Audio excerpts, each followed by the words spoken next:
right now in Syria, we're in the most aggressive EW environment on the planet from our adversaries. They're testing us every day, knocking our communications down, disabling our AC-130s, et cetera. Unbelievable. That is alarming. And that came from the head of U.S. Special Operations, saying EW, as you heard him say there, electronic warfare, is now one of the military's biggest problems in Syria. Our enemies are able to disable American planes that are providing air support to U.S. commandos on the ground. That is not a good situation. The generals go to Russian forces jamming the U.S. drones in the region. Joining me now, Rebecca Grant, a national security and military analyst and former director of the General Mitchell Institute for Air Power. Rebecca, welcome back to the story. Good to have you with us tonight. That's disturbing. Let's put up the picture again of the AC-130. So they are able to jam the AC-130's ability to communicate with people on the ground. What are these AC-130s doing? What are they providing for us there? The AC-130 is a highly capable gunship, and it provides direct fire and also some ISR. So the Russians are trying to interfere with the HF and UHF radio frequencies.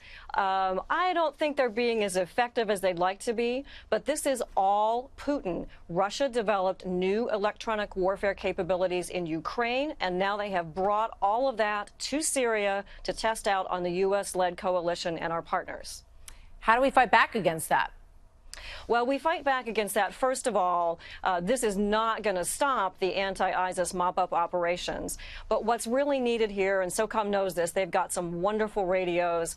What we have from U.S. industry is secure waveforms. We have the ability to rebuild and reform these agile combat networks because, Martha, the coalition is on the net all the time, connected with radios to a lot of different devices. And so, but what the Pentagon needs to do is to accelerate the testing and fielding of some of our newer systems and our smart data systems. That's why the Russians are such a threat, and our military strategy calls for us to counter this. Let's play this soundbite quickly, and I want to get your thoughts on it from General Mattis, talking about what we're doing next in Syria. Watch. If we withdraw our troops from Syria now, will we have finished the fight against ISIS? Right now, Senator, we are not withdrawing.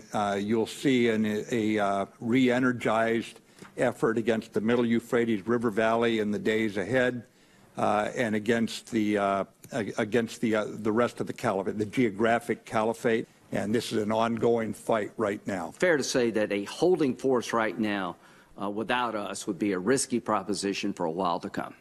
I'm confident that that we would probably regret it. What do you make of that? We have special operations and other forces there on the ground helping our Syrian Defense Force partners, especially up in that northeast corner. Mattis is 100% right. He's cleaning out the areas along the Euphrates River Valley. We need to have more stabilization so that some rebuilding can go on there. And that's why the Russian activity is so dangerous. But make no mistake, Russia is really pushing us in Syria. Rebecca Grant, thank you very much. Good to see you again.